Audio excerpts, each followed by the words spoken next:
તો મારા ભાઈ આપણે આયા ગામડા અને ગામડા સ્પેશિયલ ફરવા આવ્યા. જોઈ લો પાછળનો વ્યૂ.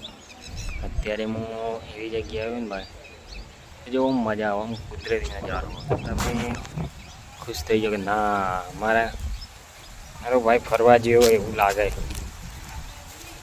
પવન એટલો બધો આવે પાછળ જુઓ ઓબો પર કેરીઓ એટલી બધી અંદર તમને આમ લાગે કે ના અત્યારે જ ખાઈ દેવી, પણ એવું નહીં, અત્યારે ના ખવાય, એનો ટાઈમ હોય. પાછળનો વ્યૂ તો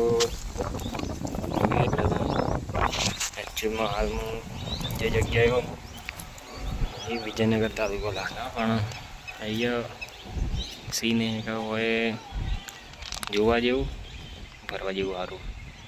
તમે આવી શકો, આવવા જેવું હોય.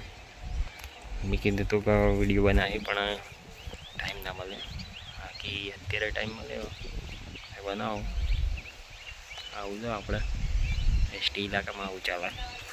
અને એસટી ઇલાકામાં મોજે મોજ હોય ભાઈ. ક્રિએટ થાય. આપણો કેમેરો લો બજેટનો એટલે રાગ નહીં આવતો. આ હેતાણે મસ્ત આવી હેતાણે બનાવી. બાકી તો તમે આવી શકો, મજા માણી શકો. તમે પાછળનો વ્યૂ જોઈને એવું લાગે ભાઈ સિરિયસલી ફરવા આવ્યા હોય તો મજા આવે. અમે આજે રવિવાર હતો તો રવિવારનો પ્લાન આવી જતો.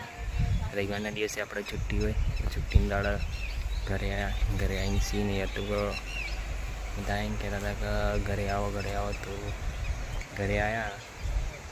અત્યારે તો પાછળ જે દેખાય એ આપણે કોઈ નેચરલ ખેતી કરેલી, પોતાની સબ્જી જે શાકભાજી કહીએ ને આપણે એ વાવણી કરેલી, એ ખાઈએ.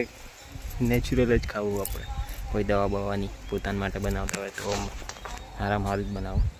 ખોટી મગજ મારી રાખી એના કરતી હવે લો બજેટ ફોન નસલી ના હો તો તમે આવી શકો જોવા.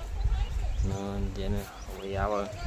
બાકી આપણે તો આવા રીતે મોથામાં વાત ફેરવી ના નેચરલ નજારાની મોજ જઈશું ત્યાર સુધી તો તમારી ઈચ્છા. આજે ગામડે આવીને પહેલી વાર હું મોટો વિડીયો બનાવું. બાકી તો બનાવે નહીં, બનાવવાનું સીને નહીં હતું. અત્યારે બનાવવાની ઈચ્છા થઈ તો બનાવે છે. હવે જોઈ શકો પાછળ ઘર એટલા દૂર બનાવ્યા ભાઈ તો કોઈ મગજ મારી નહીં. આપણે સિટીમાં રહીએ, સિટી જેવું નહીં કે નજીક ઘર બનાવવાનું, નજીક પૂરવાનું, એ બધી મગજમારી હતી. આગળથી સારામાં સારું નેચરલ વાતાવરણ, એકદમ શુદ્ધ, બધી ટોટલી શાંતિ. પવન તો આવે જ, પણ એ તો આપણા ઉપર ડિપેન્ડ કરે આપણે તો કરવું ના. ભાઈ મારા પાછળ એક જે સીધું દેખાય ને એ હાઈવે બને આપણે ઉદયપુર. જે સીધો ઉદયપુર જશે તો વિચાર કરો ઉદયપુર જવા માટે ઇઝી થઈ ગયો. પહેલાં લોંગ ફરવું પડતું, એની જગ્યાએ હવે એટલું બધું ના ફરવું પડે.